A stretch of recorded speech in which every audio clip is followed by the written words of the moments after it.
Hello everyone, কেমন আছেন সবাই? আশা করছি অনেক ভালো আছেন।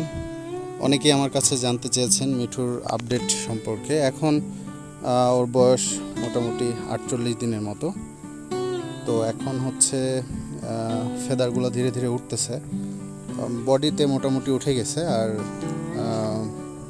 গলার কাছে সামান্য কিছু বাকি আছে।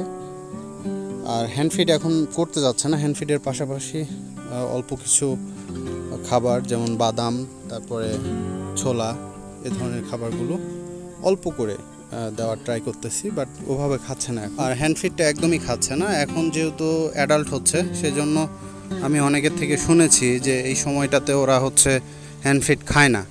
সো আমি এটা নিয়ে অত টেনশানে নাই। বাট ওকে খাওয়ানোর সময় একটু ঝামেলা হচ্ছে, বিশেষ করে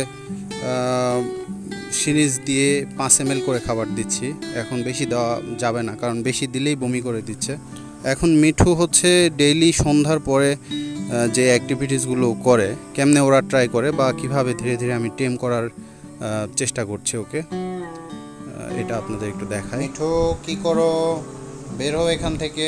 আর সব থেকে বড় ব্যাপার হচ্ছে যে এই সময়টাতেই ওকে টেম করতে হবে, কারণ আর একটু বড় হয়ে গেলে আর টেম ওভাবে ভালোভাবে হবে না। আমি প্রত্যেক দিন হচ্ছে ওকে আয়নার সামনে দাঁড় করায়, তারপরে ওর সঙ্গে কথা বলি, যাতে করে ও আয়নাতে যে প্রতিছবিটা দেখতে পারে, ওর নিজের প্রতিছবিটা দেখতে পারে। আর আমি যখন ওর কানে, বিশেষ করে ডান কানে সবসময় টিয়া পাখি বেশি ভালো স্পষ্ট শুনতে পারে।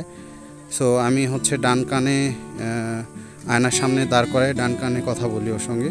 যখন আমি ওকে বিভিন্ন আওয়াজ দিই, তখন ও মনে করে যে আয়নাতে যেই পাখিটা দেখা যাচ্ছে সেটাই হচ্ছে, মানে সেটাই ওকে ডাকছে, বা সেই ভয়েসটাই মনে করে যে আমার ভয়েসটাই হচ্ছে ওইটা।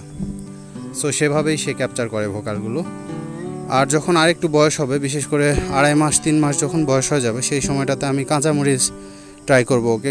বিশেষ করে যখন ওই সময়টা আসে, 2.5 মাস বা 3 মাস, ওই সময়টাতে কাঁচামরিচ বা গুঁড়া মরিচ ভাতের সঙ্গে মাখায় যদি খাওয়ানো হয়, তাহলে ভোকালটা ভালো হয়। বিশেষ করে মানুষের যে ভোকালটা ও ক্যাপচার করে, এটা ভালোভাবে ক্যাপচার করতে পারে। আর যেহেতু এখন অনেক গরমের সময়, সেজন্য ওকে হ্যান্ডফিড যেটা দেই সেটা হচ্ছে একদম পাতলা করে দেই, আর ঘন দেই না। আর বিশেষ করে হচ্ছে টিয়া পাখির জন্য সবথেকে ভালো তাপমাত্রা হচ্ছে 30 ডিগ্রি। 30 ডিগ্রির উপরে গেলেই হচ্ছে ওর একটু প্রবলেম হয়। সে কারণে সব সময় খেয়াল রাখতে হয় যে আবহাওয়াটা যেন নাতিশীতোষ্ণ থাকে। যেই জায়গাতে পাখিটা রাখবো আমি, সেই জায়গাটা যেন নাতিশীতোষ্ণ থাকে। এভাবে পাখির যত্ন নিচ্ছি। সবাই মিঠুর জন্য দোয়া করবেন।